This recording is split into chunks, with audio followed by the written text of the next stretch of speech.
So yeah, we got this question on YouTube following my segment on Trigon Metals, as we were exploring the possibility of it having the potential to be a 30x stock or a 30 bagger, because some listener thought that it potentially was and wanted us to look at it. So this question comes in from Mark Pelon, who said, "Hi guys, awesome opinions." He must have been just talking about myself rather than these guys. Just kidding. Talking about possible 10x, what's your opinion on Victory Square Tech, VST, HPQ Silicon, and Visibility Tech or VSBY? Hope you're interested in enough for your opinion. Thanks.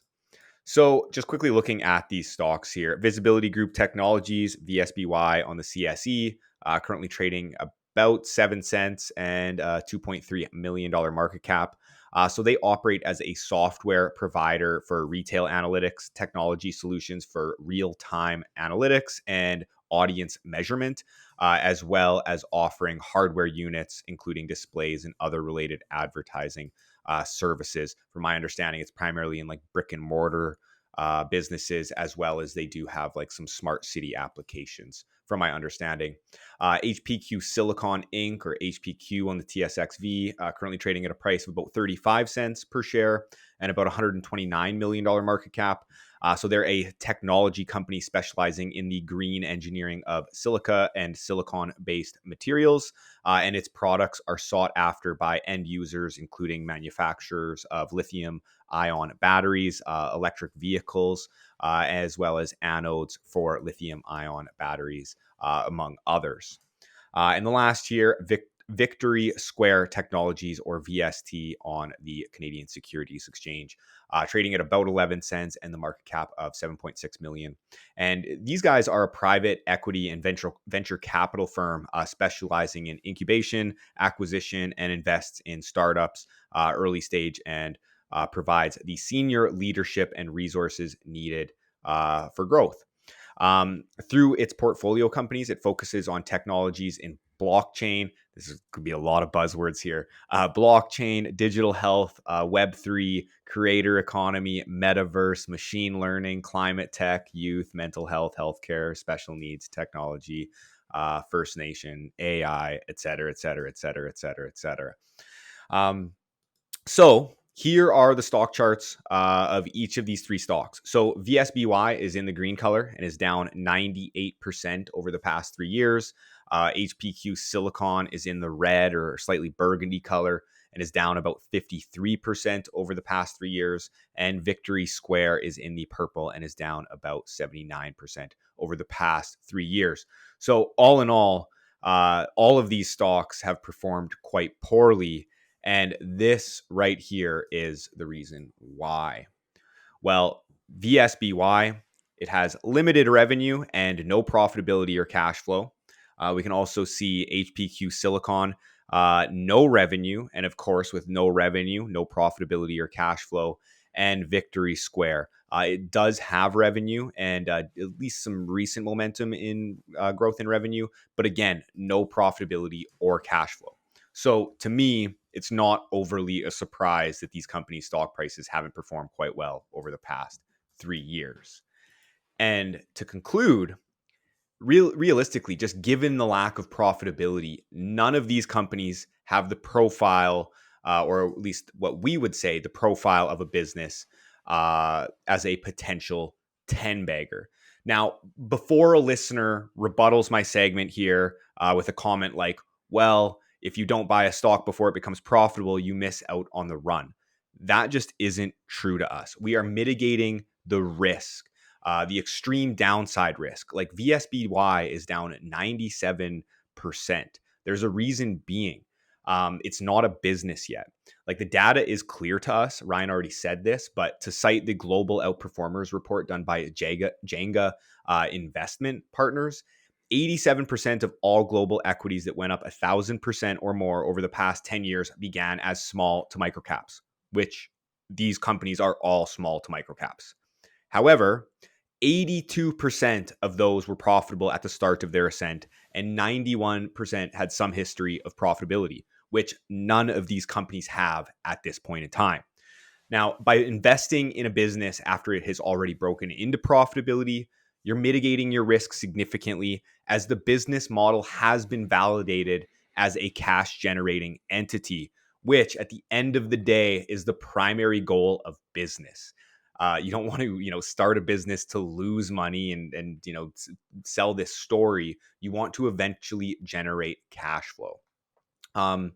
So again, Ryan also mentioned this. We will be doing our webinars on August 27th and September 5th, where we will highlight potential 10-bagger stocks. So if you, or I guess the profile as well, for potential 10-bagger stocks. So if you want our exact profile of these businesses, make sure to sign up for that webinar, and we'll go more into detail there.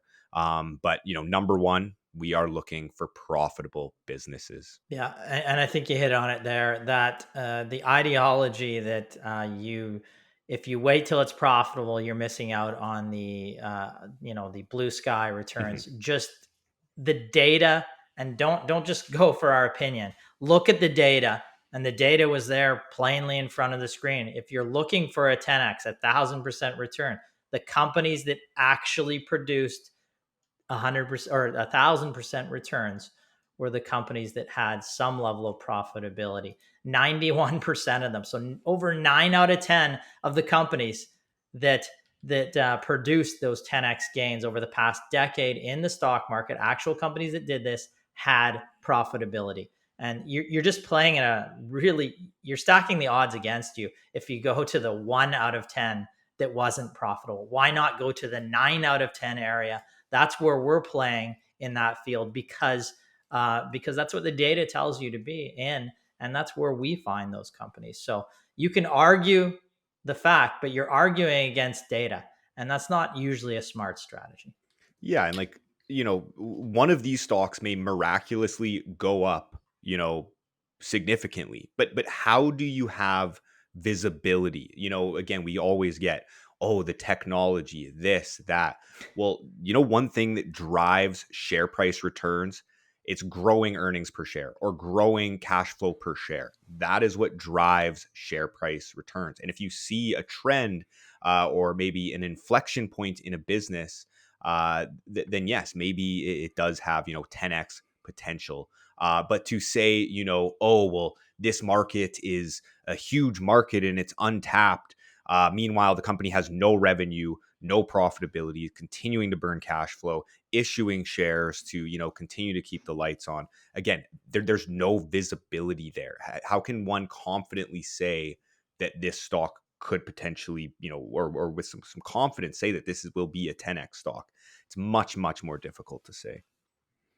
And one thing which I will add is those were all really great stocks during that 2021 run up. If you didn't notice, when investors weren't looking at profitability, they were looking at the story, really, not even revenue growth in many cases. They were just looking at the story, and these are story stocks. Yeah. And then once over time you have things needing to return to fundamentals, the stock price deteriorates massively. And that's what Brennan's seeing in that 3-year stock price where you're down 80, 90%. And this is the time and time again with companies that did see that 2020 and 2021 run up in their stock price. That didn't have anything really fundamental financials underlying their story, is they fell apart over the last few years. And likely, unless the funny money stage comes back, or if we're not even looking at 3 years ago, we're looking at 2000 in tech, you're not going to see those same profiles of stocks run up. Yes, there are periods in time, and people will point, oh, this stock during this period of time when everything went up substantially, if I bought at the bottom and sold at the top and I was a perfect timer, I would have made 15x. But you are not going to do that consistently, if ever. And if you're doing this year over year, time and time again, you're losing 9% of your money every 3 years. So when you do hit that 10, 20x stock, you're playing with 5% of your initial capital. Yeah. It just doesn't play out over time. It makes no sense to use that type of strategy. And, again, we presented the data, but also, anecdotally, you look at the 5 companies that I just talked about. Were they small caps at the start? Were they profitable? Well, Hammond Power, small cap, profitable, undervalued, growing. Boyd, small cap, profitable, undervalued, growing. Jana, small cap, profitable, undervalued. I mean, I can go on. Water Furnace, same thing. Expel, same thing. So there's 5 real world examples. If you want to find a stock like this, look at that profile. Do not look at a company that maybe is trading at 5 cents or 10 cents, but it just has no underlying profit and has a story. It's not a good area to be in. It's just the data says that. We, over 25 years, have looked at the markets, the stocks that produce the best returns, profitable, growing, and smaller companies that are undervalued. And that's really, it's more complicated than that, but I'm simplifying it down to like 3 or 4 elements right there. That's what we would look at to find your next 10x stock. And we'll talk about that in our upcoming live webinars. We look forward to seeing many of you.